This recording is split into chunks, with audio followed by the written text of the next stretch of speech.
di bawah kepemimpinan Jenderal Listio Sigit Prabowo. Sebagai Kapolri, institusi kepolisian diterpa prahara yang melibatkan anggotanya dengan pangkat perwira tinggi. Dalam selang waktu yang tidak terlalu lama, terjadi tindak kejahatan yang dilakukan oleh dua perwira tinggi kepolisian, Ferdy Sambo dan Teddy Minahasa. Kedua oknum polisi tersebut memiliki beberapa persamaan dan juga perbedaan.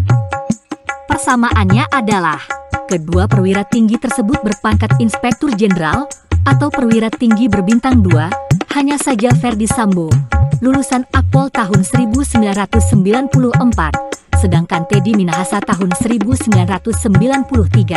Kedua perwira tinggi tersebut terbukti telah melakukan kejahatan berat dan mencoreng kehormatan institusi Polri, serta mengikis kepercayaan masyarakat terhadap aparat penegak hukum.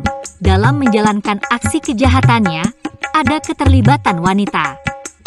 Ferdy Sambo melibatkan istrinya Putri Chandrawati, Teddy Minahasa melibatkan seorang wanita yang berperan sebagai perantara penjualan barang bukti yang bernama Linda Anita, yang juga dikenal dengan sebutan Anita Cepu.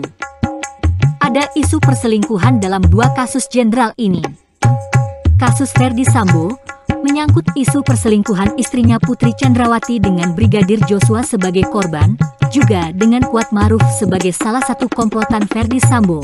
Sedangkan kasus Teddy Minahasa, Linda Anita mengaku sebagai istri siri dari Teddy Minahasa.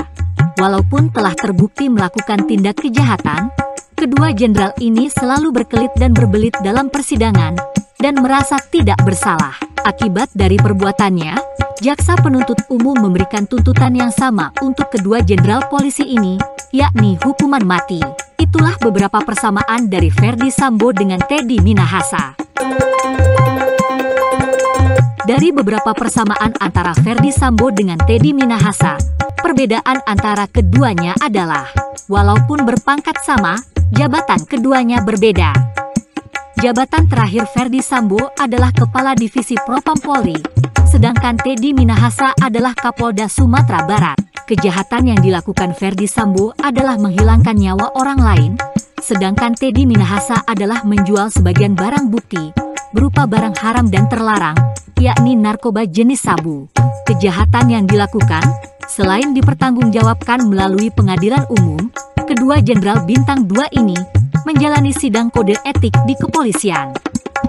Ferdy Sambo telah diputus dengan pemberhentian tidak dengan hormat, PTDH, sedangkan Teddy Minahasa yang juga telah menjalani sidang yang sama, tidak diketahui dengan jelas hukumannya. Sebagai dalang dari kejahatannya, Ferdy Sambo melibatkan juga anggota polisi, baik yang terlibat secara langsung, misalnya Barada Eliezer dan Brigadir Ricky Rizal, maupun ikut membantu menutupi kejahatan itu dengan menghalangi proses hukum. Jumlah oknum polisi yang terlibat ada 31 personil, beberapa di antaranya mendapatkan hukuman penjara ataupun pemberhentian tidak dengan hormat. Sebut saja Brigjen Hendra Kurniawan, Kompol Cuk Putranto, Kompol Baikuni Wibowo, Kombes Agus Nurpatria, AKBP Jerry Siagian. Sedangkan oknum polisi yang terlibat dalam kasus Teddy Minahasa ada Dodi Prawira Negara, Kapolres Bukit Tinggi, Kasranto, Kapolsek Kalibaru, Aibda Ahmad Darmawan, anggota Polres Jakarta Barat, dan Aibtu Janto Situmorang, anggota Polres Pelabuhan Tanjung Priok. Dari pihak warga sipil yang terlibat dalam kasus Ferdy Sambo, ada Putri Chandrawati sebagai istri Ferdy Sambo, dan Kuat Maruf sebagai sopir pribadi istri Ferdy Sambo. Untuk kasus Teddy Minahasa, ada Linda Pujiastuti sebagai perantara penjual barang bukti, Muhammad Nasir atau Daeng sebagai pengedar, dan Samsul Ma'arif sebagai orang kepercayaan Dodi Prawira Negara. Saat menjalani persidangan, Ferdy Sambo terlihat sopan dan tenang.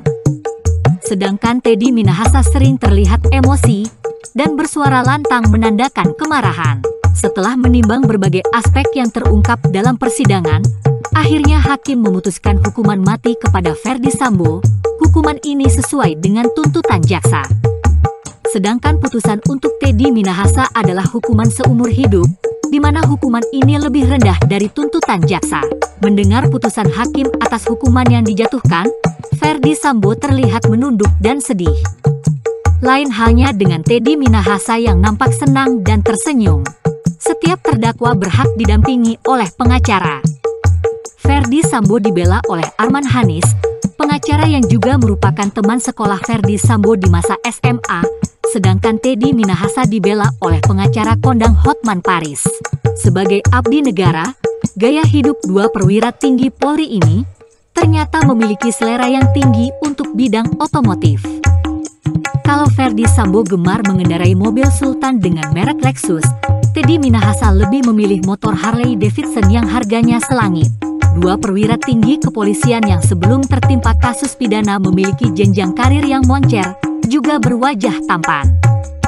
Ferdy Sambo dengan rambutnya yang tebal dan ikal, sedangkan Teddy Minahasa dengan kepala pelontosnya akan menjalani hari-harinya di balik jeruji besi. Itulah beberapa perbedaan antara Ferdy Sambo dengan Teddy Minahasa, yang juga memiliki beberapa persamaan. Sekian dulu berita dari Republik Nusantara TV. Terima kasih sudah menonton. Salam Nusantara.